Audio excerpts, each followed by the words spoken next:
Welcome, friends. Thank you for tuning into the Optimum Health program today. Frankie and I honestly are just sitting here chilling, hanging out, playing some music. Don't make me look bad, Doc. I found a new song on Instagram. Very catchy song. And it makes you want to dance. So I said to Frankie, I said, you know what? Why don't we use this as an opening song for the program? So maybe next week we'll do that. Yeah, we're going to spruce up the... We're going to start playing opening music and then maybe exit music. I love it. Because Frankie, of course, is the height of music knowledge and music capability. I do what I Frankie can. toured the world playing music for people. Yeah. Yes, the people don't know that I was... Yes, I he did had a do some former life. DJing in my day. Yep. All right. We're live, front page of Rumble. Front page, LFA, Rumblers, thank you so much for watching the program. Thank you for watching for so many months now. It's pretty amazing to see how many people are interested in the stuff I have to say. Couldn't Pretty agree cool. more. Very happy about that. I mean, I've always been that way.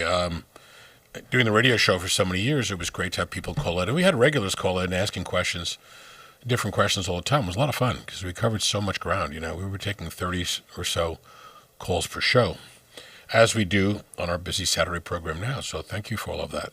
And all of our other watchers, listeners from everywhere else, YouTube, Spotify, Pandora, any of the other platforms that I've completely forgot about. But I know we're on like 20 platforms. Yeah, Pandora was one I forgot about.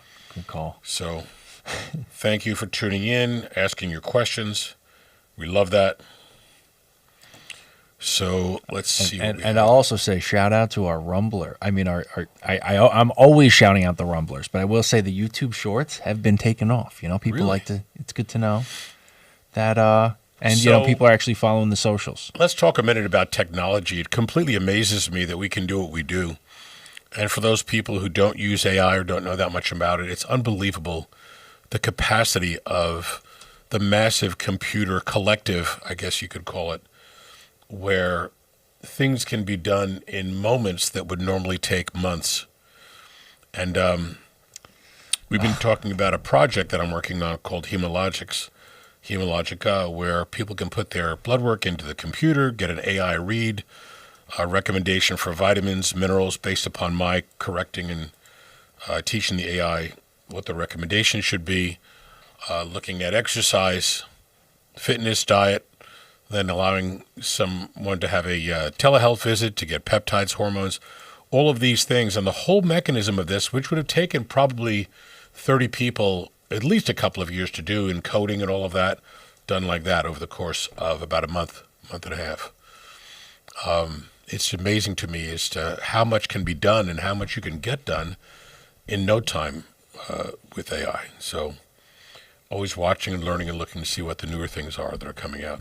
Oh, yeah. The chat is funny. They're like, oh, Frankie, you toured the world. I wouldn't say the world. I would say I touched Europe a little bit. You know? Europe Which is really the world. I won't complain there. It's a cool world in Europe. Yeah, exactly. Hi, Frank and Dr. Chris. Hello, hello. Hey, hello. What else we got? How do we call in? We will show you the phone number in a moment. You want to take the lead on that? 888-420-9272.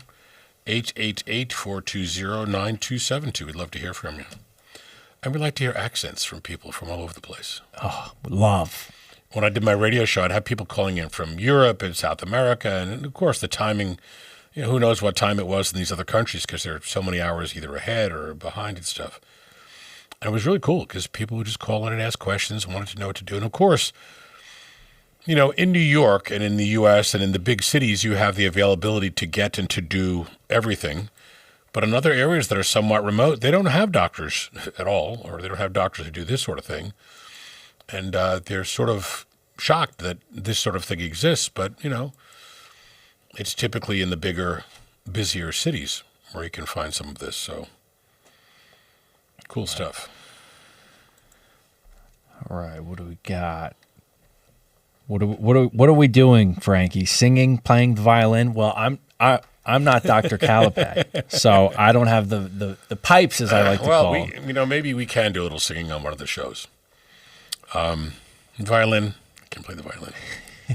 The only thing I have is a baby grand piano that I bought for my living room many years ago when I bought my house because I needed a nice piece of furniture there. And it's sort of like the hallmark of the living room with the vaulted ceiling. And I bought the thing that kind of coordinates so that you can plug it in and it plays, whatever disc you have. And I bought a Phantom of the Opera disc. I had my family over for Christmas one year. And I said, look, I've been taking lessons. I've been learning on the piano. And so all of a sudden, I turn the thing on and I get ready and I'm playing the piano and I'm diligently bopping my head and I'm going all over the place. And my whole family is blown away. They're like speechless. They couldn't think that I could learn how to play the piano that well. And then I got up and I walked away. The piano kept playing. So they realized I played a little trick on them. But it worked great. And it's great for parties. Let the piano play. You don't have to pay for someone to come in and do it. Classic. I always love, good practical jokes. That's always fun. Oh, man. I'm waiting for our caller. I get excited. Our calls don't come in all the time. We like to talk to you in the chat, but, you ask for the number. A real live person. We're waiting for it. I see you, Marianne, in the chat. What's going on? I can't get that song out of my head now, the Jamaican Bam Bam. Oh, we may. If anybody has seen this on Instagram, they have so many things there. It's so entertaining. You could watch things about, show ancient history, biblical history and sports and the Yankees and this and that. And all of a sudden, some guy comes on and he's like a DJ and he's at the tables and he's playing the music and all these beautiful people are dancing around him. And one song is extremely catchy. It's called Jamaican Bam Bam.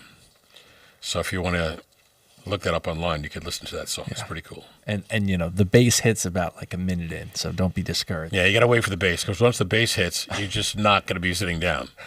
You're going to be jumping up and doing whatever squiggly wiggly dance you figure is appropriate for that. So it doesn't matter your age or your music choice. But I like every bit of music. I like everything from classical, opera, Sinatra, big band stuff, reggae. We have a Rumbler asking, have you heard of taking DMSO plus hematoxin for cancer? I've heard comments about it years ago, the DMSO. I don't know how well that would affect or inhibit, cancer cell growth or replication. The things that we know are critically important are really restricting carbohydrates because sugar is what helps to feed those cells to grow faster. And that sugar also, as it breaks down to lactic acid, can be pushed outside of the cancer cell. If it's into an alkaline environment, then you may attract more blood vessels to grow to the cancer to feed more glucose to the cancer to make it grow. So that's a really important thing. But we've known that since 1930. Otto Warburg was the doctor who was the first, and he won the Nobel Prize for that, by the way. So there are a lot of things that we know that have really some really significant benefits because of how they work and what they do. Same thing now with what we're learning about ivermectin and fenbendazole, mebendazole, et cetera, some of these things. So there's a lot that we're seeing. A ton of research on vitamin C IVs inhibiting cancer, and that goes back, way back. I tell all my patients to go to Google Scholar. It's a great, easy-to-use search engine, and plug in the topic, for anything you want to look at. So you could plug in intravenous vitamin C therapy. There's 1.5 million studies on there about inhibiting and killing viruses, Epstein-Barr, CMV, herpes viruses, etc. On and on. COVID, and doctors in the city were using vitamin C IVs against COVID when that happened. So, there's a lot of information out there that the average person would never know and the average doctor would never know because they're in their little zone and they don't want to have to get out and about and find other things to talk about. So I think that treating tumors is not a singular modality. I think it's multiple things that you have to do to get your best effect and outcome. Just like Dr. Forsyth did, rest his soul, a lot of the complementary or integrative doctors who do these things have multiple different mechanisms. They're using medications to inhibit glucose, etc. So there are a lot of different things out there that are being done. But I think you have to do all of them. Anything on hematoxylin? Not as I've seen in any literature recently. We'd have to look it up, but nothing that I've seen. we have, someone's asking if you, they're asking if you drive a specific vehicle because they thought they saw you a couple weeks ago. What and vehicle? I'm not, it's your vehicle for sure. It is? Yeah. That was me. It may have been me. I can confirm. It's funny. People are so nice because in various places, and I go out to eat, and I go to different restaurants, and one of my favorite restaurants is Opus. It's a steakhouse in Jericho owned by the Scottos. Lovely family. Love them all. They're, Patience and Rich, the son-in-law of Anthony, who's married to the lovely Silvana, is a great, very good friend of mine. And I go there often. It's a big, beautiful restaurant. You can hear yourself talk. They play some nice music. The food is incredible. And people will just walk up, and I'm sitting there at the table, and, hey, are you Dr. Cal? I'm like, yeah. So, and they introduce themselves. It's nice. It's unexpected. I'm not, not like somebody famous, but it's pretty cool. Another guy and his whole family, they walked in, and they were taking their coats off from by the coat room. He goes, hey, you're the doctor on TV. And I'm like, yeah. I go, oh. Everybody's shaking my hand. 15 people are shaking my hand. I'm like, thank you so much. That's from telling the truth, Doc. Yep, that's what you got to do. The truth will set you free. All right, let me make sure I'm not missing my YouTubers. Everyone says people are saying that we're funny together, me and you. Absolutely. Listen, we knew from we are episode 1. That's right. As soon as we met, I'm like, this is going to be good. Thank you. Let's go to our first article of significance. Heart attack and stroke risk can double from irregular bedtimes and sleeping less than 8 hours. This is interesting. A new study. Let's see where this was done. University of Oulu in Finland. Do people in Finland have a hard time sleeping? There's nothing going on there. You go to bed, there's no noise. How do you not go to bed quickly in Finland? Anybody from Finland out there? Or know people from Finland? Or have Finnish ancestry? I watched one of those shows, those Alaskan shows, and some of those travel shows where these guys go, and they went to Finland and they were tasting this fish that was sitting in this, I don't know what you would call it, like a shed to dry out. And that's supposed to be like their special thing. And the guy tasted it. He almost died. I think it was Gordon Ramsay. Yeah, it was Gordon Ramsay. Yes. He almost died because it just tasted so salty, fishy. And I'm like, wow, what are those people used to?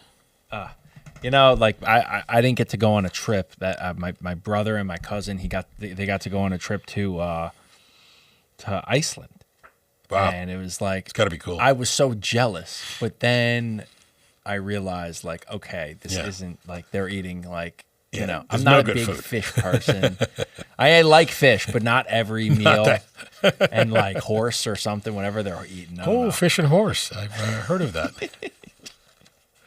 Yeah, people in different parts of the world have different tastes and what they're used to and what they grew up on. It's interesting for sure. I'll try anything. But yeah. Researchers from Oulu in Finland, and this is published in the... Did I say, what is it, New England Journal of Medicine? Oh, British Medical Journal as well. So, yeah, cool stuff. At any rate, if you're not sleeping well, that's a problem. You don't think it's a problem, but it is, because it upsets your regular rhythm, your circadian rhythm. It upsets your hormone production. The average individual really should get about 7 to 8 hours of sleep, good deep sleep.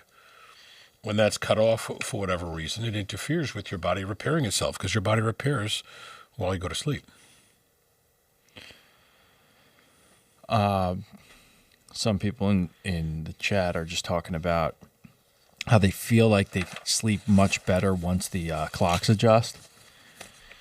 If you're getting an extra hour, that would be nice. Some people say I sleep wonderfully in the winter because of the cold air. And there are different things that could help you sleep. I think melatonin is very nice. I know lots of people, a lot of my patients use that. I've used that. So I think the more natural the product, the better for sleep. There's some people that use CBD, which I think is fine. Even CBD with a little bit of THC in it, because that's available in a lot of these dispensaries. And people use a little bit of it to go to sleep. Why not? So I think there are more benefits to the natural things and the plant things than there are to the medications. And the medications, of course, people tend to get addicted to, and there's a whole nightmare of getting people off of those meds. So I tell people only use the natural mechanism. Someone said just make sure you take enough or else you'll be right in the fridge. Yep, that will tend to happen. Talking about... Or have some good stuff in the fridge. And some people have their own little, recipes. So some people say, I'll have a cup of chamomile tea at this time, and then I'll have a quarter of a gummy, and then I'll have this and this. I'm like, wow, you've got it all figured out. Down to a science. And yeah, if you do, that's great. Why not? It's smart to figure out what works and what doesn't work for you. Someone's talking about healthy cell REM. Sleep works great. Not sure. I haven't seen what's in that product, but... Oh, it's a product. I didn't even... Yeah, it sounds like it's a product. Oh, yeah. Because REM sleep is the sleep when you get rapid eye movement, you get really deep down, and you're supposed to stay there. Some people go back and forth, and people that have sleep apnea never get that good, deep, long, continued sleep. But everybody's different. Some people like those noisemaker things, those waterfall noises or something like that. Some people want to have the TV on. I'm like, well, how does having the TV on make you sleep? Because you're hearing what's going on the TV.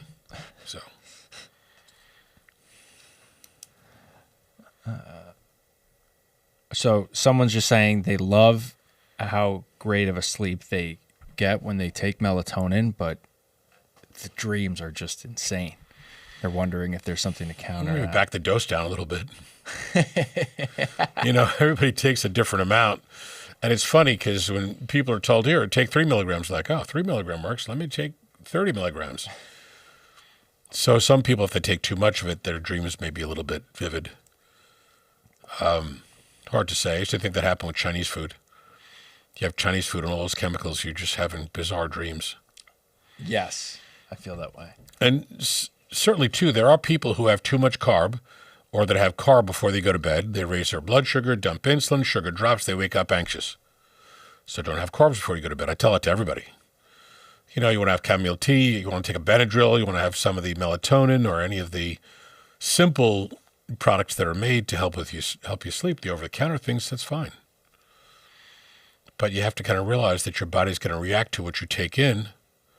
If you have coffee too late in the evening, the caffeine can keep you awake. So got to learn about your body. Deb, we see you in the chat. Good to see ya. Happy Saturday. If I can't sleep, I turn on a movie. I'm out in 5 minutes. Listen, I'm the same way, Marianne. I'm the same way. What else do we have here? The only other thing I could tell you works like a charm. A book. If I'm sitting in bed or lying in bed or sitting up in bed and I start to read something, I'm done. It's like 30 seconds, I'm out. That's why I cannot sleep. That's why I haven't finished. I'm on the same book for like 8 months. Yeah, I can't do that. I don't know how people do that. The book puts me to sleep. Yes. By the way, book is Chaos. It's about the CIA and the Mansons and stuff. Wow. I recommend. Yeah. We'll say. I have to look into that.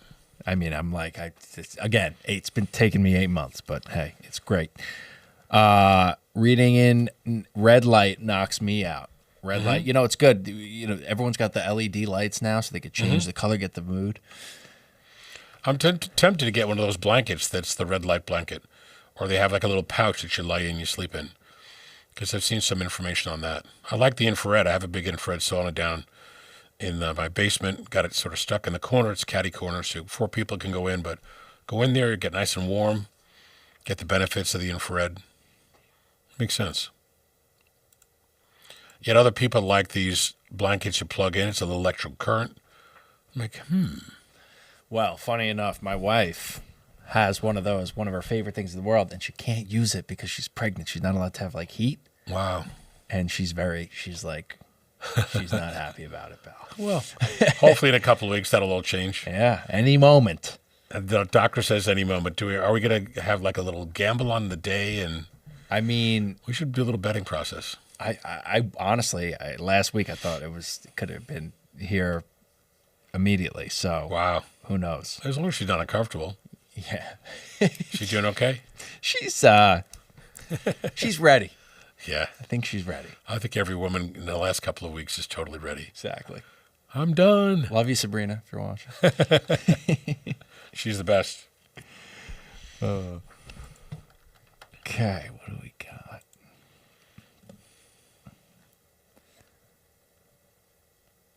Raw fish, talking about raw fish. Reading.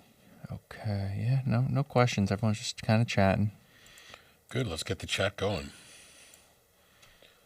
Does Mike Crispy know, Frankie? Question mark. Congratulations. Yes, Mike Crispy knows of the baby. Yes. Absolutely. The Crispinator. Yes. You got to have dinner with him. Oh, yeah. It was his birthday. No way. Yes. Wait, we have the same birthday. Well, no, his was yesterday. Yours, yeah. It was yesterday. Yes. The 10th. Yours was yesterday. Yeah. Yeah. Both of us are the 10th. Damn it. Did I know that? And then I think I knew that and I forgot that. I knew that. Well, yesterday I was like, I thought Dr. Chris and you, but then I looked back at the calendar. I was trying to do it, and I was like, oh, no, yours is Let's on text her and say I thought happy yours was birthday, on Monday. bro. I'm the worst. The Crispinator. The worst. That's too funny, though. Yes, you guys have the same birthday. Too funny. Happy birthday, bro. And I'm a bad producer. That's quite all right. You got a lot of stuff on your mind. Happy birthday, Dr. Chris. The chat is sounding peeps. off. Thank you. On all of this. Appreciate that. Spare not thy water, wheats, and oils. Okay. Sounds good. I think there might be a Bible verse of some sort. Yeah, the water and the oils are good. Wheat.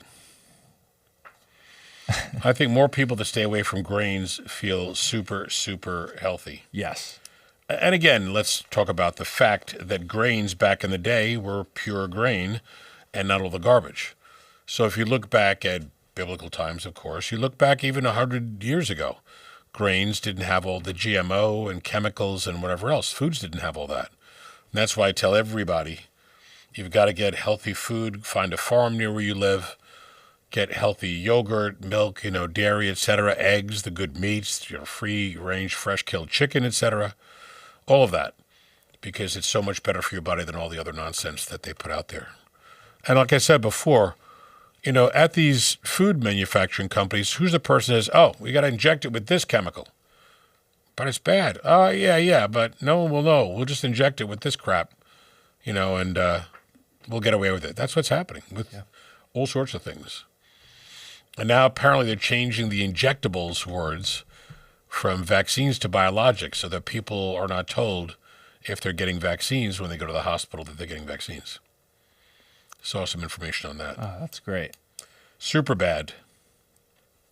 What is happening? There's good and evil in this world. Unfortunately, evil has, sort of winning the race. Let's see. Dermatologists show that AI can be very, very significant with helping to make diagnoses, even for people that have melanoma. So this is another amazing mechanism that AI can help with. So their diagnostic capability for diagnosing melanoma was dramatically higher in those individuals that had the AI-assisted technology. Just makes sense, It really does. People are flipping out about the what? The change of literature, biologics. Oh, yeah. Yep. And they're vaccinating animals and they're putting crap in, food. I mean, they've been doing it for a long time. It's the same people that, want to depopulate the country. Gates, Fauci, all these people. Quick side question from one of our amazing viewers. Is calorie intake more important than calorie quality? Great question. For years we were told calories. I mean, it's not really the most significant thing, as I've seen and I think and I've documented. It's the quality of the foods that you have. if you're eating food that's somewhat low calorie, but it's crap, your body doesn't do well with that. You know, think of a burger at a fast food place. Well, there's not a lot of calories in there. Of course, there's a ton of, salt and maybe sugar and fat and such, but you'd rather have, and I'd ignore the calories, you'd rather have really good quality foods that your body can handle, benefit from, and do better and better with than to have, a low-calorie food that's not good for you. It's really the quality that's more important. There are people that'll go out to eat or will go to a fast food place, and you're just getting salt and fat and junk. And, if you bought and you took that meat home from a good purveyor, butcher, Whole Foods, organic, etc., and you make something yourself, you want to make a burger, and you get the best quality meat, and you can put some onions in it, flavor it a little bit, like my mom does. It's a lot healthier for you than going to a place that's got salt, fat, and all this other crap in it.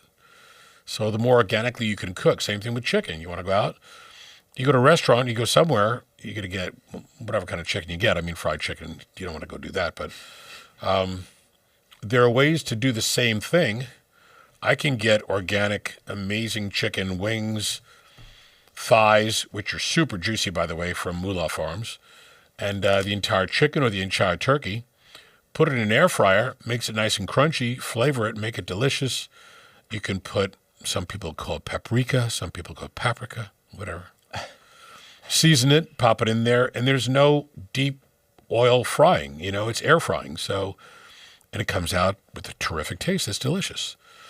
There are people that like to use sous vide, which, for those of you who don't know, sous vide is a technique where you take a pot that you would boil pasta in, put the water in there, and put this device over the edge of the pot, and it's electrically controlling the temperature of the water and swirling it, so it keeps it at 150 or so degrees.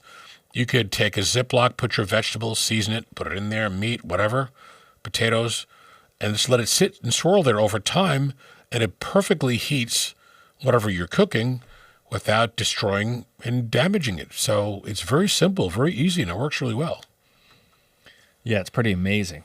My buddy had to cook for he had to make 20 steaks for all of his cousins. And he's like, how am I going to do this? And he did it sous vide, and then he just did a quick sear on both sides on the outside. It is more delicious for a lot of reasons. So when people buy steak, a lot of times there's a lot of blood on the inside. And the whole rationale is that if you're cooking that steak, you're broiling it on the inside, you're sort of searing or charring it on the outside. All the best steakhouses will use aged steak, where they put it in a fridge, certain temperature, dehydrates, get the moisture out, get that, blood out. So now it's all even, the same consistency.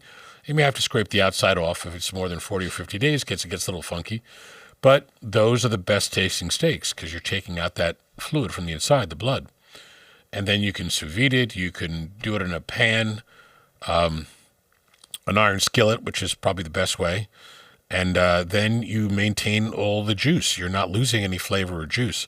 With the sous vide, as you put that into the bag and put it in the water, it's heating up at an even temperature. So everything is medium rare. If that's what you set it to, then you sear it and you've got a perfect steak, just like the restaurants could make. But again, you're controlling the environment. You're getting the best meat, the best vegetables, the best of all of that. You're just not eating the junk anymore. Anything new on hypothyroidism? I would love to get off my meds. So there are people that have low thyroid as you get older, where your thyroid gland's not making enough of the T3 and the T4. Your TSH goes up, doctor sees that, and puts you on meds. Most doctors don't do a full thyroid panel, 12 different things. They do T4 and TSH. So sometimes your levels might look normal, but if your T3 is low, you still need to address that. I think a lot of thyroid disorders are caused by heavy metal exposure directly to the thyroid inches away from your teeth, like mercury in the fillings of your teeth. It's 50% mercury. Some people have a lot of aluminum, arsenic, etc. on board. So I think heavy metal disorders are pretty significant in terms of affecting your thyroid, as they would affect your brain or your heart or anywhere else for that matter. And there's medical research and there's literature on that. So for people that have had issues with their thyroid, in many cases, as we test the blood and urine for metals and we take those things out of the body, you start to see their thyroid do better. And sometimes you can wean back on meds. But also, thyroid doesn't control every bit of every function in your body. You want to have great levels of DHEA, adrenal hormone, testosterone for men and women.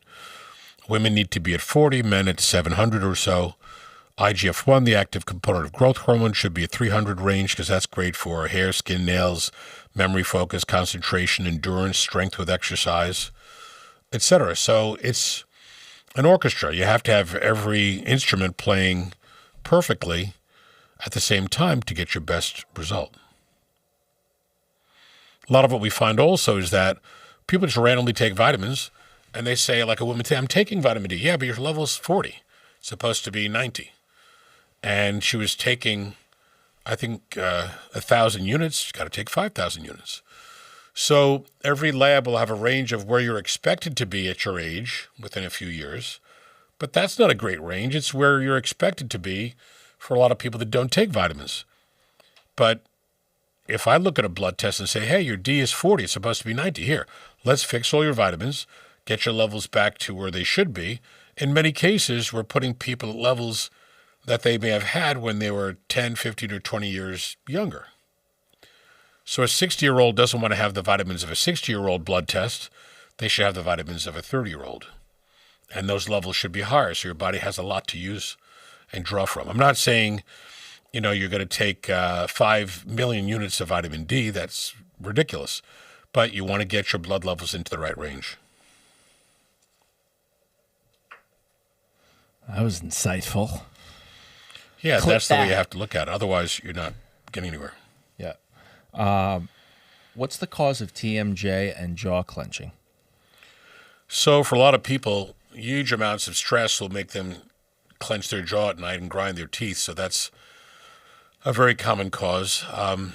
Other people, people chewing on those stupid, what are they, jawbreaker candies? I remember those when I was a kid. Yeah. If you're chewing on something that's way too large and way too hard to chew on, that may create a problem. And then there are other people who just have weak ligaments, and those ligaments that hold your jaw into your zygomatic arch, your skull, that starts to become uneven, and that inflammation starts to cause discomfort. There are some people where we've done PRP, where they have the ligaments of the area affected, and we can just pepper a little bit of the PRP into those ligaments to try to create a stimulus to create repair. So there are different things you can do. Exercises might be advantageous. And people who chew gum all the time, that's not really great for you. Your body's not meant to chew every minute of the day. I was starting to think about gum,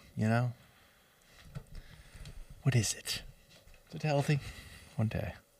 I can't trust these companies with anything. I get neurotic, Someone said Bible diet is great. Lentils, lamb, honey, goat milk, dill, cumin, mince, dates, and figs. Okay. I mean, you can't really go wrong with that unless you're diabetic with the honey, dates, and figs to an extent. But if you look back at the foods that were here thousands of years ago, they were typically really good, safe, healthy foods to have. And I don't think people had horrendous outcomes even back then when they were eating some of the carbs because your body was able to handle it. It wasn't carbs with every meal. People were doing more physical activity back then. So it's a different world, a different realm today. But going back to eating those pure foods that don't have the chemicals, etc., makes all the difference in the world. You actually taste the food. The food tastes good as opposed to having no taste or tasting like cardboard, I eat clean, no fast food, bad stuff. I agree, Glendine. I will say, Doc, I forgot to tell you. I successfully, not so successfully, but mostly made it through Lent without eating bread. Mostly. There you go. Couple Awesome. slips. My wife would argue more than a couple. A little bit here and there is no big deal. I made it, but I Lent is over, and it happened, and I relapsed a little bit. And I will say, I mean, I just wake up like you could feel it, like the inflammation and the like everything. Yeah. It's wild. I tell people to do it for 2 weeks because sometimes they're really, really, reticent. They don't want to do it. I say try the low carb diet for 2 weeks. Eat something every 3 hours that's vegetable, protein. You could have, your cashew milk yogurt from Forager Project, 1 gram of carb for 8 ounces of yogurt. Put some berries in it. If you want a little sweet flavor, that's fine. Put a protein powder in it, no sugar. You've got a great smoothie. You've got a great meal. And when people start to do that, they say, wow, I feel really good. My headaches are gone. Bloating's gone. My weight's coming down a little bit. My joint aches and pains are changing. Not someone who's got a horrendous tear in a joint, but people have all these weird symptoms, from consuming either foods that they're allergic to or foods that are just not good for them.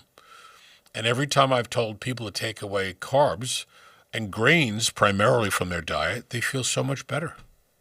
It's a fact. And this is not me casually saying this from seeing 100 people. In 40 years, I don't know how many people I've seen, but it's got to be close to 50,000 people because we have close to 30,000 just charts within East Meadow and now Garden City. In the city, I probably had 15,000, 20 charts. And then there are other offices I worked in here or there on my way up. So, you see really consistent results when people follow certain patterns. That's why we talk about it all the time. We got Trump CEO in the chat. The profile picture. I'm like, is this Mr. President? There you go. Is that you? I'm sure he's got. It would be fun. I wonder if he would remember me. He's got more important things to do, I'm sure. Yeah. Could you imagine? You never know. Here on LFA. Okay. Chat's just having a good time, enjoying the weather, I'm sure. I will say I was a little nervous that we're going to have a low outcome of audience today because it is a beautiful day. But hey, I'm always pleasantly surprised. I can honestly admit, when I was a kid, still, if it's nice outside, I'm in a great mood. And you're in class and you're studying something and you're looking out the window. I was always the kid to just look out the window and see the sunshine and couldn't wait to get outside and play. The same thing happens. If I'm off, like on a Sunday morning, I'm like, oh, it's sunny out. Yes. Monday's going to be 72, 74 degrees here. So I'm already excited looking at the, Weather Channel at those temperatures. So when I get out, maybe take the dogs for a run on the beach. Just be outside all day. I just love it. And then soon, with my good friend Montauk Mike, who will probably have come on the show. He's a brilliant guy. He's a good buddy of mine. He does stone masonry, carpentry, everything. Builds houses, builds mosaic pools. Extremely talented contractor. Really, there's nothing he can't do. Unbelievable fisherman. We could be standing side by side, and in the afternoon, he'll catch 10 fish. I'll get 2 bites. So I don't know what's wrong with that. But he's making his own lures with specifics. Love him. Don't get stuck in the weeds. Don't get stuck in the rocks. But he's an amazing personality. So soon, and I think this weekend, he's going to be in New Jersey at a sales event because he's selling his products, his lures and things, and doing really well with it. Montauk Lures, Montauk Mike. So the weekend after, I may jump out after the show and go out to Montauk, grab a room there, and just sit out, hang out on the beach, do a little fishing, see what everything's like. You never know what you're going to get out there because the tide can change the beach terrain pretty quickly. Yeah. So there are 2 places we get on the beach, one near the lighthouse. It's a higher elevation, so the water doesn't come up that high.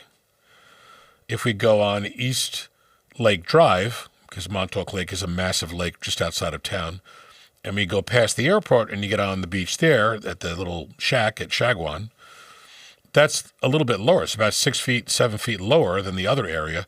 So the water can either push sand and make the beach gigantic, or it takes away the sand and it makes the beach small. And there are lots of these big camper trucks, like 40 of them, that'll line up and they rent a space. And some of them are like 40 feet long. And people come out every weekend. They spend their summers out there. It's great. But the point that juts out into the ocean, Shag One Point, is sort of like the focal point. And then when it's been a crazy winter and a lot of storms, all of a sudden there's no more beach there, which happened a few years ago, like 5 years ago. And then it's gradually come back. And now it's 100 yards of beach, which is awesome because then you can sit out, relax, have fun. But it's so nice to be out there. And there are a lot of nice places to go fishing out there. Yeah, it is crazy how it changes, though. You'll be like, oh, I got all this. Huge difference. And then you're like, where'd it go? What's happening? Then there's a lake out there called Oyster Pond, and it's got about 20 yards or so of beach to the ocean. And then when the storms hit, it brings massive amounts of water, fresh ocean water, into the pond, brings in fish, brings in lots of blue claw crab. And, it becomes this cool, fertile environment again, So it's cool to see how, Earth changes and fluctuates and how nature does its thing. A lot of fun. We got someone in the chat just said, I'm just now discovering Dr. Chris is a board-certified chiropractor and a functional medicine specialist. I have to tell you that Dr. Chris is absolutely right. Nobody ever had high cholesterol because of a Lipitor deficiency. Right. Absolutely. Thank you very much. I appreciate that. And it's great to hear from colleagues, who have a great amount of experience and have learned a great deal. And I've got tons of chiropractors as patients, as friends and such. Their skill and their ability to understand the importance of having a very appropriate, more perfectly aligned anatomy enhances your body's ability and function, because as you're out of position, subluxated, etc., you have pressure on muscles, nerves, affects your skin, your muscles, your organs, all of these things. It's great to speak to like-minded, people. I tell a lot of people now to be a little bit more thoughtful about why something's being recommended. So meds. Why? If we can do something more natural, why use the meds? And people start to understand it. The world runs on money flow. And if people that are nefarious or evil figure out a way to make a lot of money by doing something to screw everybody else, they do it. I don't care. That's what's done. Ask Dr. Chris about hidden food allergies. IgG and IgM food sensitive? Yeah. So historically, IgG antibody was the one used to test the blood for allergens. And it's a good test as a screening test. It's not an end-all test, as this would suggest. So you can do a screening test. You might see a few things there, but then we secondarily do skin test, because skin test allows other mediators of allergy to get involved. So you may have antibodies to IgE near the needle for the 3 seconds it takes to fill the tube, but other allergens bound to antibodies, immune complexes, might not be near the needle, so they don't show up. So that's one of the drawbacks of a blood test. It's good as a screening. When you do skin test and the antibodies or the allergens sit there for 15, 20 minutes, a half hour, then other mediators can come and bind and show a reaction. And there are people who don't show any skin test or blood test positive for an allergen and would still have a reaction, and that could be a sensitivity. It might be just as bad as the allergy. But you take those foods out of the diet, and all of a sudden people have a change in their symptoms. IgG, IgG4 tests can be done for allergy.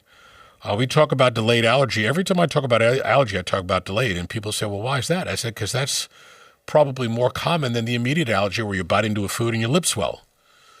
If that happens, you tend not to eat that food again unless you're crazy. But it may take hours or days or maybe a week or so for those antibodies to build up enough to hit a threshold and create a symptom. But if you're eating something every day, then that symptom may be incurred over and over again because people are eating something they have no idea they're reacting to, because it's not reacting while they're eating it. So that's why we have this whole conversation with people when we talk about allergy. So yeah, you have to look at the entire picture. best way to naturally cleanse the liver? So the liver picks up a lot of stuff, picks up a lot of fat. So typically we talk about low-carb diets because even people that have fatty liver, you start to see that fat burn down when you're doing the low-carb diet and the exercise. We use a lot of glutathione intravenously, which is the greatest thing for your liver because it's very protective of it. It's a free radical scavenger. We use vitamin C IVs because also it has a massive free radical scavenging effect, also enhances immune response. So there are combinations of things that I think can work well to do that. Remember, you can't talk about improving an organ or detoxing, which is not my favorite word because it's very basic, very generic, without talking about heavy metals, because you could have heavy metals in any organ and every organ in your body without realizing it that causes damage. And if you're trying to do this or that or a cleanse, you're not going to get rid of the metals unless you actually blood test, urine test, do an IV with a urine test afterwards to see what comes out of storage, and then get rid of those things, because those are the worst things you could have in your system. Metals cause cancers, organ failure, Alzheimer's, all sorts of bad things. And there's enough research on that to choke a horse. How to stave off dementia/Alzheimer's as it runs in my family?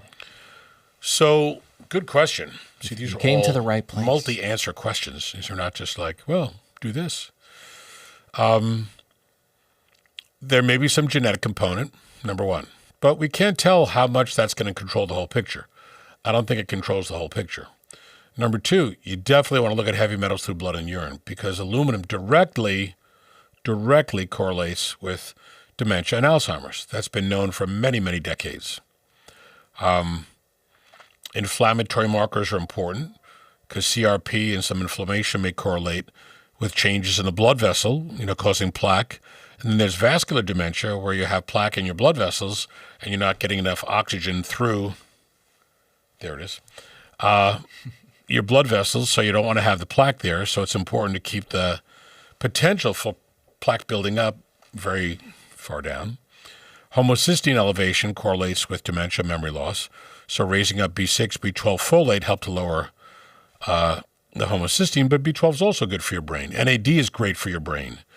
Looking at hormones, because hormone decline in women, estrogen, progesterone, DHEA, IGF-1, testosterone, all make your body age when you don't have enough of those great hormones. Same thing in men. So the list goes on and on. So that's why we look at all of those things and we put the steps in place to correct vitamins, minerals, hormones, remove the metals. Stem cell therapy is awesome to help to reverse some of that damage. Even with MS, Parkinson's, stroke, we've had patients that have had dramatic benefit by doing intravenous stem cells and the nasal droplet, so it goes directly into your brain. Combined long-winded answer, but some of these have to be. I said, not sure if this is an appropriate question, but how to lower IgMs in non-Hodgkin's lymphoma? It's hard to try to pick out one antibody to try to lower it in a complicated case like that. So I'm not sure of any direct nutrient that would do that. That being said, there are people with lymphoma that do really well with the vitamin C IVs.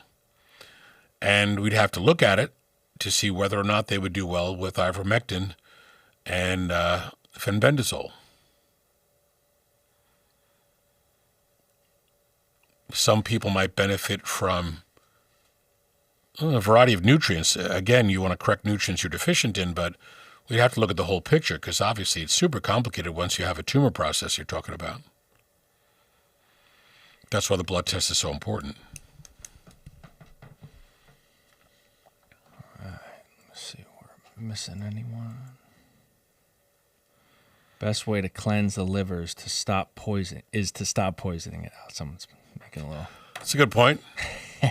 We could add on stop eating junk food, but I think that was implicated in what we were talking about before. Don't drink too much. Stop eating junk food. I'm not saying you can't have a glass of wine, even a glass of wine with dinner, but if you start to go crazy, especially with hard liquor, it's just going to cause damage. Exercise is great. Some people like to do fast just with water. One of the patients today that I had seen, I told him, we have a device that triple reverse osmosis filters the water and oxygenates it in the office. It's a water device. So, people come in, they're sitting there getting an IV, and they drink the water, and they love the water. It tastes really good because it's oxygenated water. So if you can get that for your home, it's a pretty cool idea. What does the oxygenation do exactly? It's just immediately putting oxygen into the water, so when you drink the water, you're getting more oxygen to your system, which is good for your throat and your gut, etc., but you're just presenting more oxygen to your body. Wow. I didn't even hear about that. Yeah. It's been around for a couple of years. We just got some thank you, great answers. You're welcome. Very welcome. We try. If I missed anybody here. Yeah, looking good. Up to date. For those of you who'd like to contact the office, 516-794-0404. The website is drcalapai.com. drcalapai.com. We've spoken about the ease of putting together the vitamin packs for you based upon your blood test, and this mechanism soon that we'll have that'll be national to be able to do that for you with your AI, the addition of the AI into this. So that'll be pretty cool.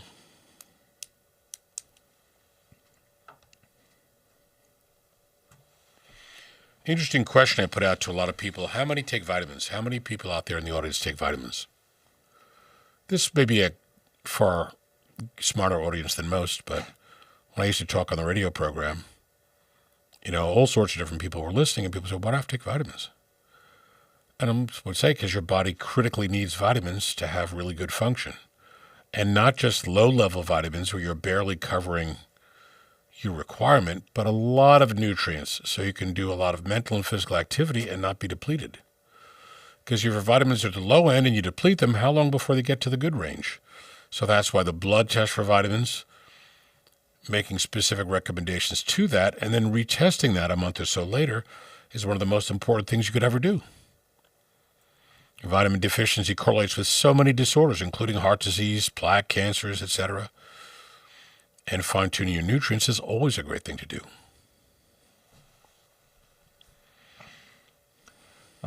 Someone just said, hey, all, just to let you know, I am listening, but doing outside work. Love it. There you go. It's the day. That's a great thing to do. Then when you Why look not? outside, I'd be doing that. Like, what do we got to cut down? I'd be doing that. Sit outside, relax, have a mint julep if you're from the South, whatever is in a mint julep. I don't even know.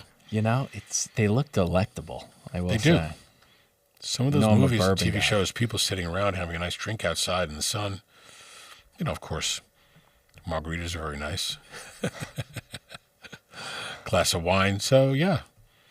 Relax, sit outside, enjoy the day. I'd rather people be doing that than sitting inside on a beautiful day. And there are some people who talk about grounding, and I think the idea makes sense.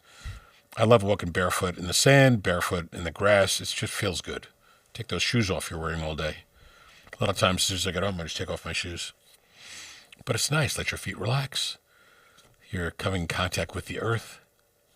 Maybe getting some electrical essence from the earth. I think it makes sense. I agree. Some people take that to an extreme where they get naked and they roll in the grass. I don't think that's the same thing. But, yeah, you can walk around barefoot. Makes sense. Planting flowers help to change. They're changing the car battery. Oh, getting your hands dirty there. There you go. Love it. That works.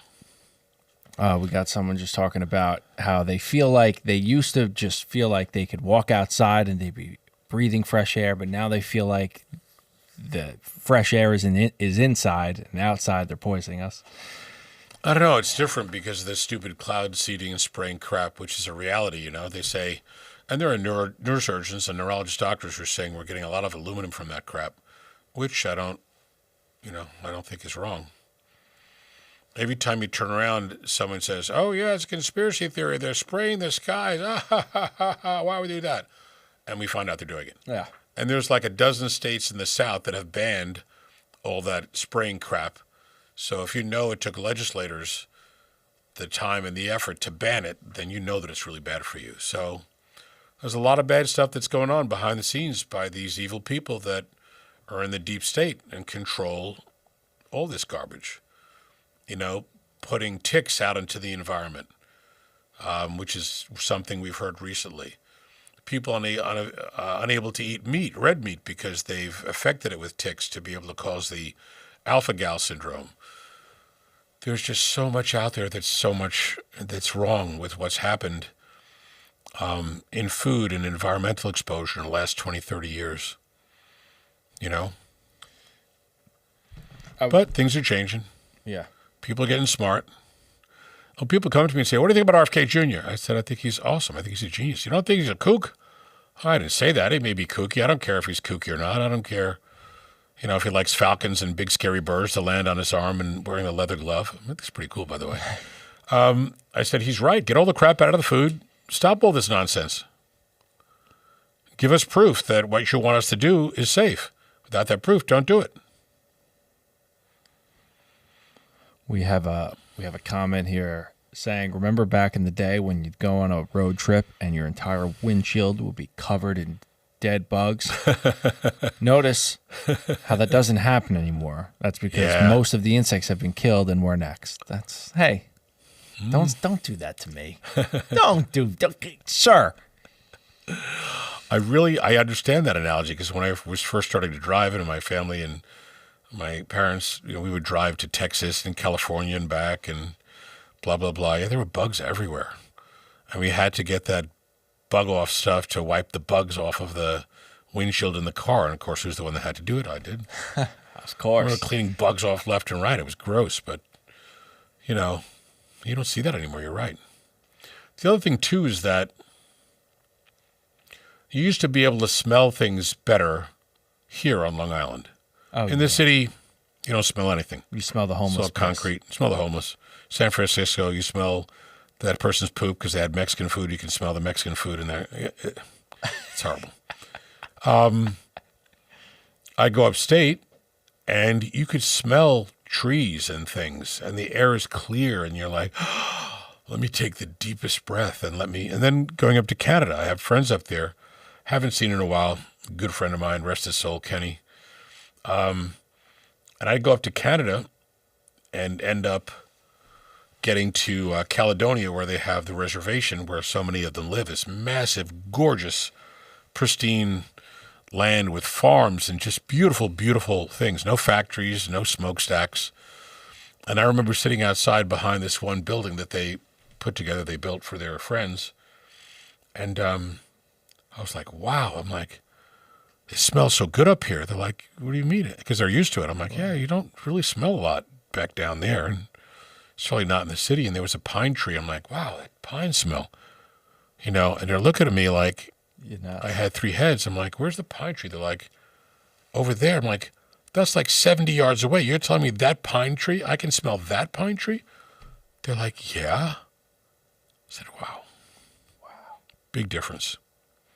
But it is what it is. The more factory and business you have, the more you're going to affect the environment.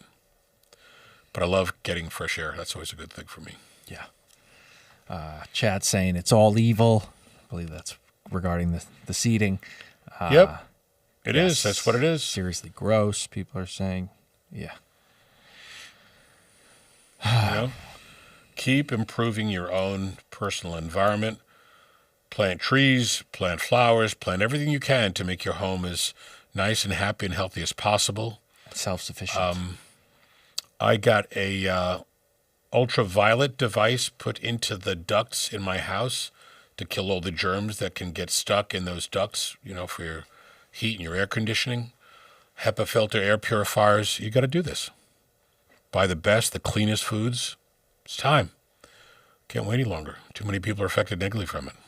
Amen. Don't worry, Frankie. They let lots of illegals into the country. Along with them came insects that are not indigenous to the United States. You're actually right. The beetle population is back because they're from China and have no natural predators. So who knows? Those stink bugs killing me. They're everywhere. It's horrible. What about those jumping things? They seem to be gone now. Oh yeah, the lantern.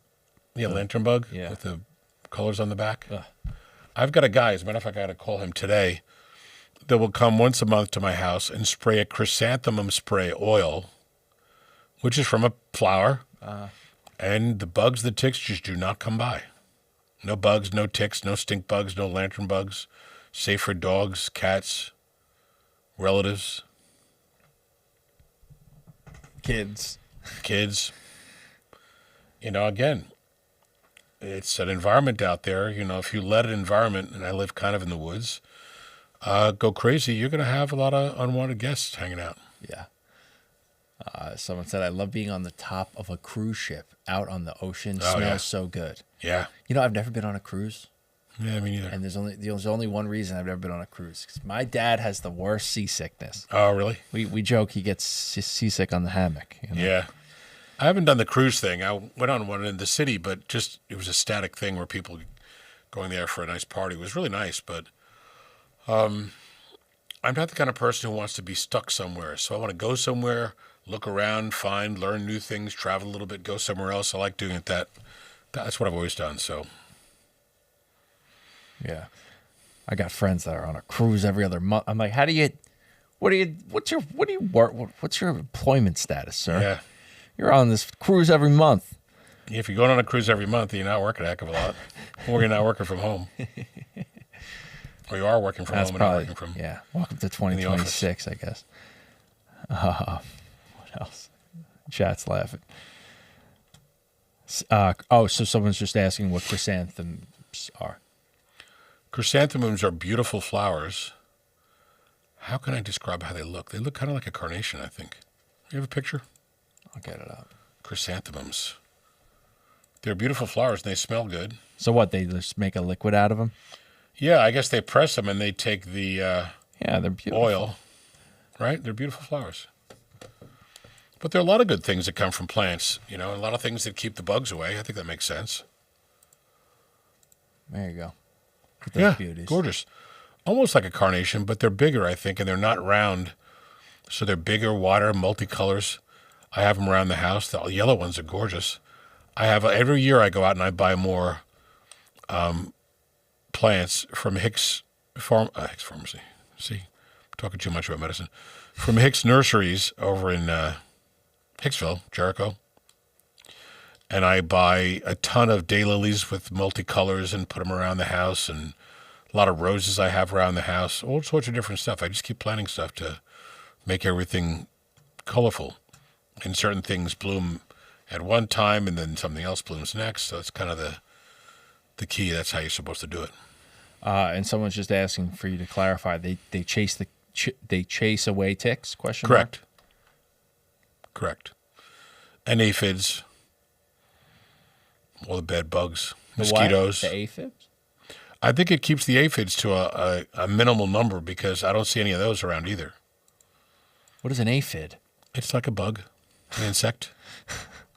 You can look that up.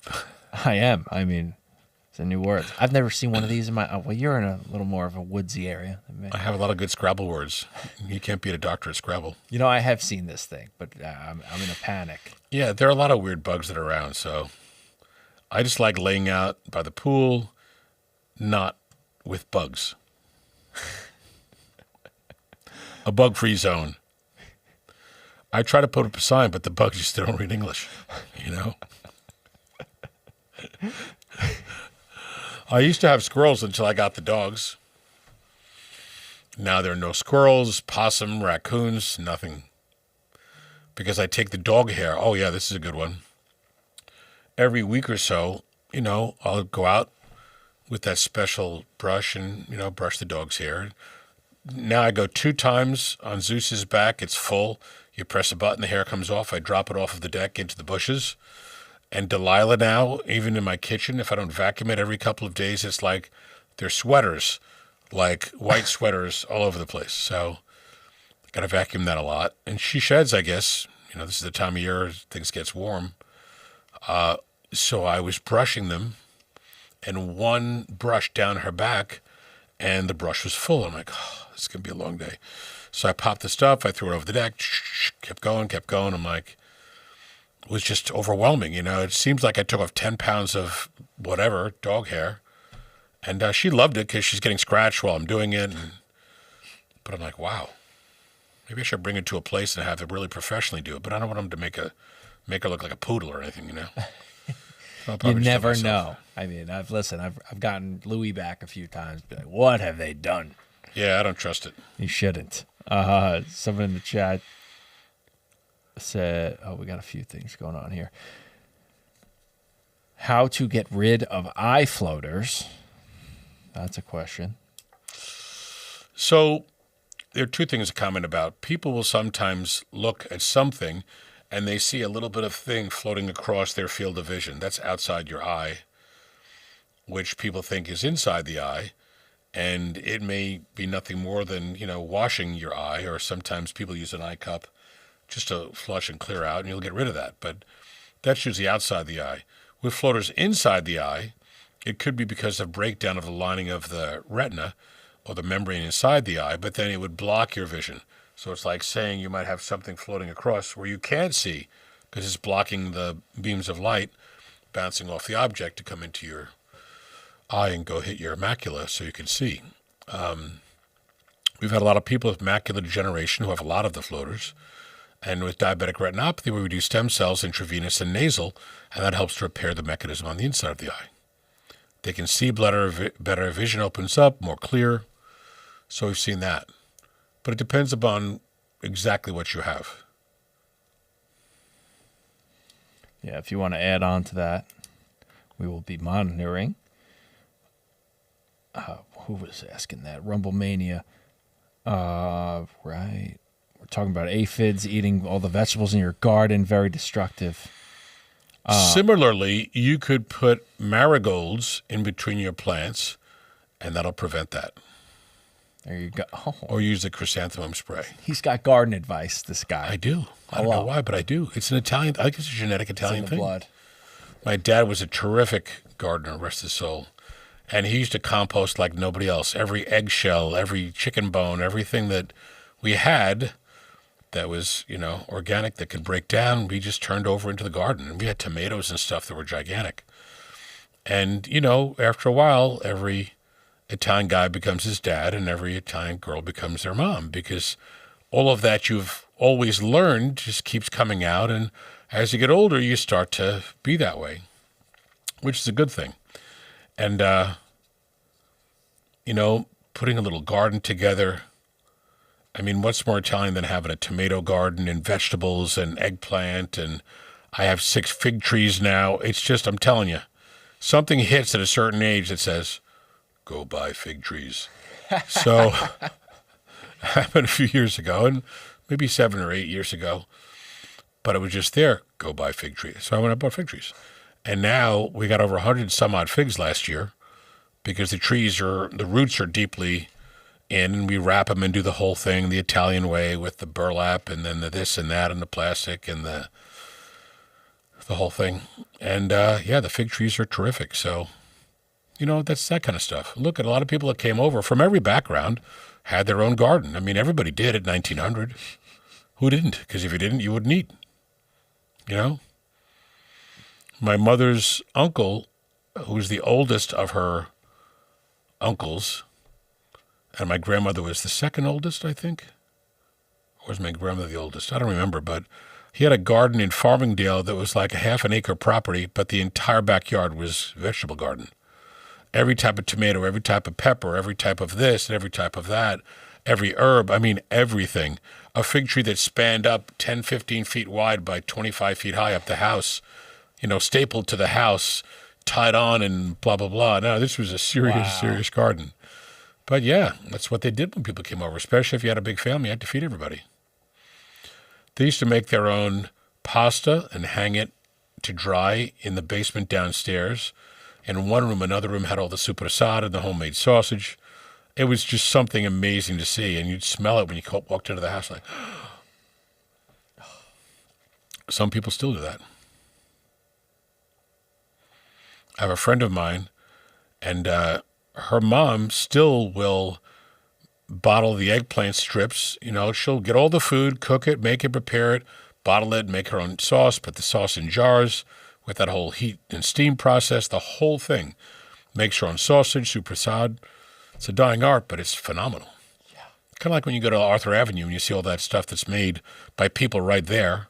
It's as fresh as you can get it. Yeah, like the fresh prosciutto. You have to come with us when I go with our good friend Paulie. Yes, I will be, sir. I'll probably need to get out of the house by then. Yeah, right. Someone in the chat just wants to know, what kind of herbs do you like for good health? Well, there are a lot of good herbs. I mean, I think garlic's probably the best because it has so many great properties to help to kill infection. I think oregano's good. And some even people that have fungal toenails, they'll put oil of oregano on it. That'll help to kill fungus. Of course, you walk around smelling like a pizza, but there are probably worse things. Fungus is worse. Turmeric is terrific. Anti-cancer properties, anti-inflammatory properties. There's so many things. Like everything else, there are herbs and products that you may not realize any benefit from. Not everything is going to give you every possible benefit that may be listed in a book, just like with a drug. So you have to be a little judicious, try something and see. Some people love herbal teas. I think it's a great idea. Echinacea, any of those things, the adaptogens, it's great.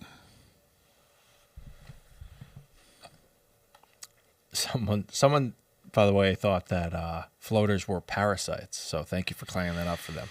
Yeah, to have a parasite in the eye, you're really, really, really, really, really sick, and it would be unbearably rare to see a person who's not so sick that they're in a hospital, hanging out at home, playing bocce or whatever they're doing with parasites in their eyes. Yeah. But yeah, people, and I have patients that think, I have this stomach problem ongoing for a couple of weeks or a couple of months, and I think I have parasites. But then when you blood test them, there's no evidence. You could do stool tests, there's no evidence. And they say, well, yeah, that's because they're inside my liver. You do a CAT scan, no evidence. So some people think parasites are there with every symptom, but it's not factual. That's a lot. Unless, of course, you live in a really, really bad area. Parasite capital of the world. Wuhan? Yeah. There are places that are, parasites go crazy because people don't have, the hygiene standards that they should. I had hookworms and whipworms and this and that. It's just scary. I took a parasitology class in college in Adelphi. I was like, you mean those things exist and we could be exposed to them? Yeah, you'd be amazed at what's out there. Keep that to yourself. Someone said fungus among us. Yep. All right. Yeah. Love it. We got okay. This is an interesting one. Is pure nicotine good for health? There is some interesting comments about nicotine. Traditionally, we're told that nicotine is horrible for you because where it comes from, cigarettes and such, is damaging to your body. Well, 4,000 chemicals they used to make cigarettes, of course, are damaging for your body. And nicotine in that fashion certainly is. But there are some people and some studies looking at using a nicotine patch that will help with some of their neurologic symptoms. So I'm not saying that's not possible. I think it is possible. I just would like to quantify and figure out exactly why they have that neurologic issue. And if nicotine is helping to change the cause as opposed to changing the symptom. And if the cause would be heavy metal exposure, get rid of the metals, you know what I'm saying? So I think it's a viable treatment. Some people do very well with it. It's just that you don't have 1,000 people in a study that says, we looked at all these parameters, diagnosed this, proved this, gave people nicotine, and this is what happened. I'm certainly not against it. I think it's probably a good idea for people who have problems that haven't been improved by anything else. But I still, in the back of my mind, want to figure out what the cause is. And no other doctor's testing for heavy metals, really no other doctor tests for vitamins. You don't see any of that. And they're missing out some of the most important parts of what your body's doing. You know, there's a term called built-in obsolescence. So if a product is made, sometimes that product is made in a way where it's going to crap out and go bad after a while, and you've got to deal with that. You used to see that in cars. Cars that we had in my family, because my dad was very, very frugal and practical. We had a Pontiac station wagon that went to like 400,000 miles. And that engine was always easy to work on and, change the oil and blah, blah, blah. You don't have cars doing that today unless it's an older car that was built that way. Cars are built, to achieve a certain desire for purchase, but most of them, stuff goes wrong all the time, and you've got to be able to fix that, and that generates money. It creates a business. So I think the same thing holds true with medicine. They want to do enough to give you a sort of a quick change in your symptom, but then the disease still progresses, and then you go back for a change in your symptom. People don't want to think that that's the way that realm works. But, I've seen every side of this back and forth and up and down and in and out. If I take a person and do a stem cell IV, they become non-diabetic in 2 to 4 months, and they don't need meds, and we've done this, we've proven it. Why not make that an option? Because otherwise, people are taking pills. When the pills don't work well anymore, they go to shots, they go to insulin, this whole progress. And people that are diabetic and stay diabetic live a shorter life. Stem cell, typically 1 IV, and if they become non-diabetic, you're not on all those meds.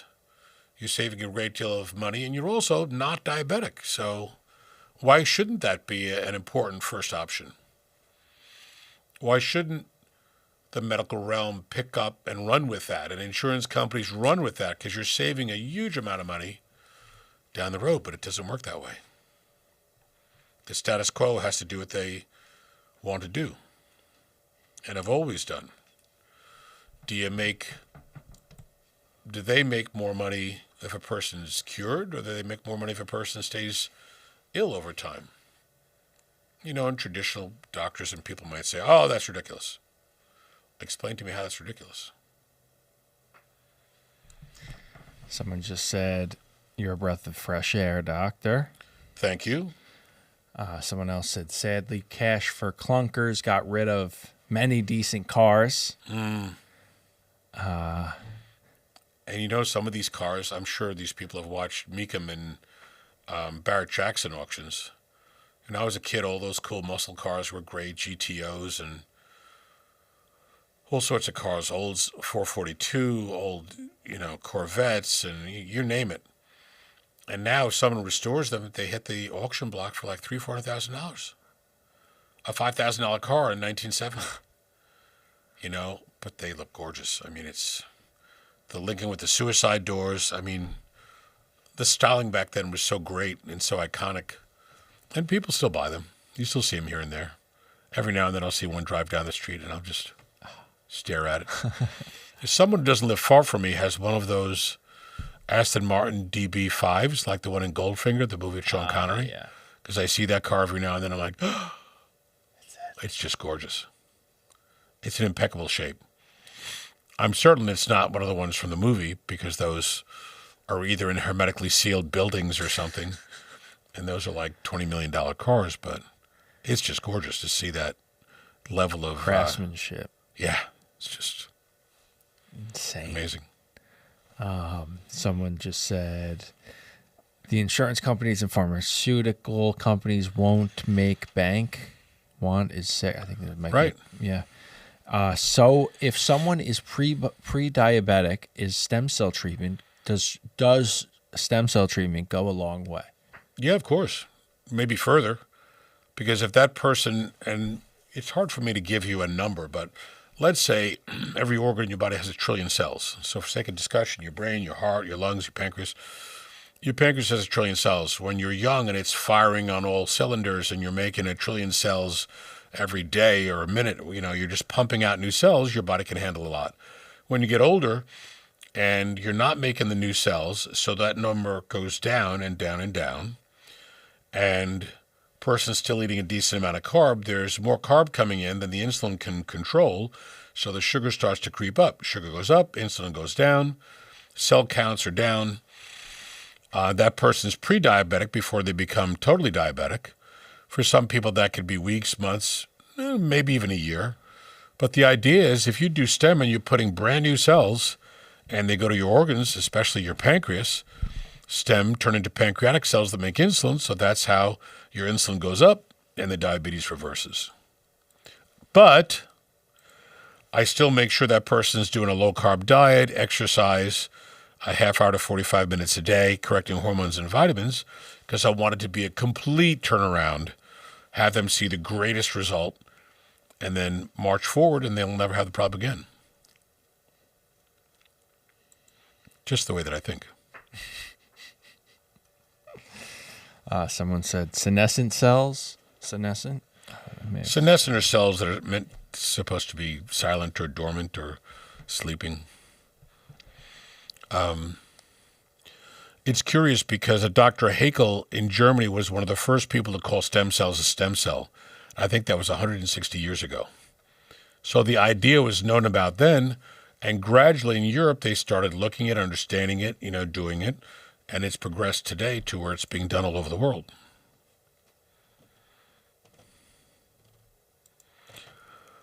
One comment, a good friend of mine and a person I know that was a patient years ago went out somewhere and did a Wharton's jelly stem cell. Wharton's jelly? Wharton's jelly is part of what the placenta and that whole umbilical cord component is about, and they got very ill from it. Oh, wow. Now, I don't know. Your body would reject something like that. I don't know what they did, how they did it, where they did it, but the person became ill from it. You don't want anything from foreign source. You want your own cells out in a minute and a half, spun, back in a half hour. That's all you're allowed to do. Oh, that's wild. Who would agree to that one? You'd have to pay me a lot for that. Amazed at what people will agree to do. You ever watch that show Botched? Of course. So Dr. Nassif and Dubrow, very, very, very qualified, very, very, very good surgeons. And their office is in Beverly Hills, I think. Nassif is right in Beverly Hills. So people will go to other countries and pay less for some plastic surgery procedures, which is the craziest thing ever. And get something done wrong, poorly, bad side effect, bad outcome. I remember seeing one patient who wanted to have butt enhancement, went to a doctor somewhere down there, out of the country, and they took breast implants and put them in their butt, just so that would cause their butt to look bigger and plumper. But you can't sit on a breast implant. Breast implants are not meant to be sat on. They're meant to be there and have their effect, So after a while, that person noticed that their butt was flipping inside out because the implant wouldn't stay. It couldn't stay attached the way it was done and kept flipping. So there was a flat side and it was moving around. And of course, they brought that patient back and they did the right procedure on him. But, don't go somewhere where there's no standard, there's no appropriate oversight to see what doctors are doing just to save a couple of bucks.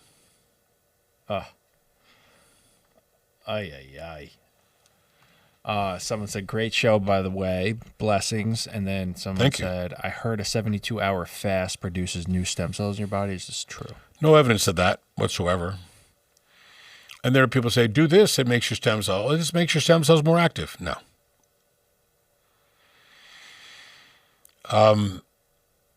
Stem cells are made in your bone marrow, so fasting doesn't change how your bone marrow works. And stem cells are made every second in the billions. Even as you get older, your 70, 80-year-old, 90-year-old stem cells work. We've done it. We've seen it on patients. So as much as stem cell is like a new buzzword for people to talk about, and, take this, it enhances your stem cells. Put this on your face, it helps your stem cells. No, it doesn't. They sit in your bone marrow. It's the biggest reservoir. Take them out, put them into play in your joint or in your body, IV, nasal, nebulizer, whatever, and it'll work. We've seen that. There's a great deal of research on that.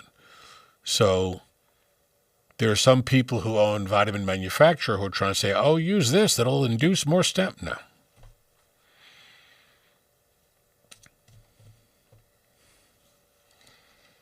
A lot of kooks out there.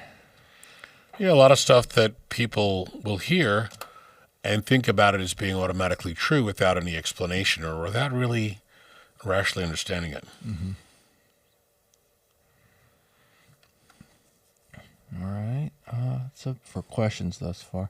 So true about the cash for clunkers, all done to remove the good vehicles from the road and allow the newer ones. Yeah, it's sad. Yeah. Every now and then, once in a while, I'll see one of two cars that I always loved, the Eldorado Baritz convertible, 1976. When I was 16, I worked in a body shop, and I was, water sanding cars and helping to repair cars and stuff. And a kid and a guy that owned a business where they would take car parts and anything and bring them to a junkyard, take the car apart and sell it.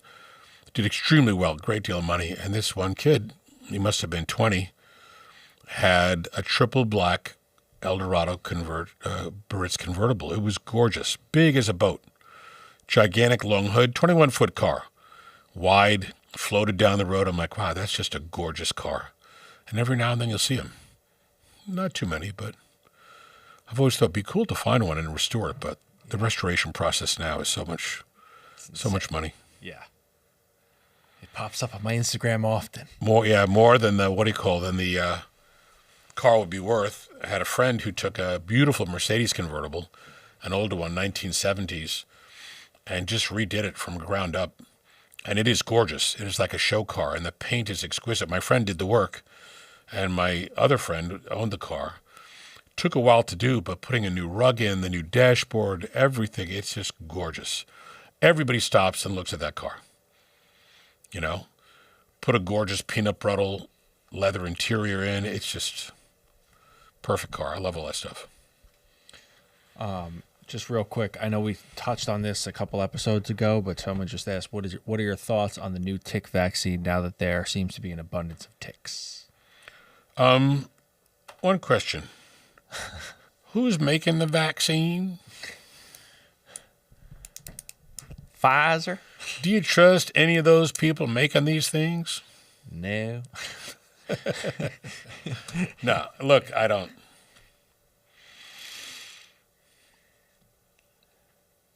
You might think, oh, they can't get the other ones up and running again. Let's try a whole new bug.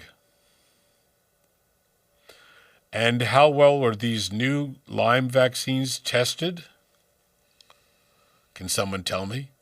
Because they've been giving vaccines forever without them ever being safety tested. So look into it, people. Let the buyer beware. Look into it. You've got to start asking the questions. I'd rather spray and make sure that there are no ticks or these bugs around anywhere. I'd even rather take antibiotic as a precautionary than put an injection with who knows what into my system. Look at all the people, and there are a lot of people that became ill from these injectables, myocarditis, sudden death, all sorts of cardiac symptoms, autoimmune disorders, infertility, the list goes on and on.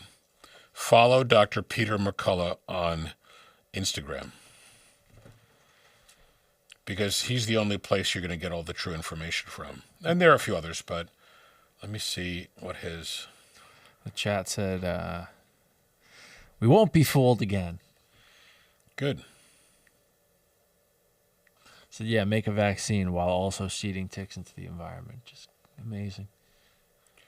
Dr. Peter McCullough, McCullough.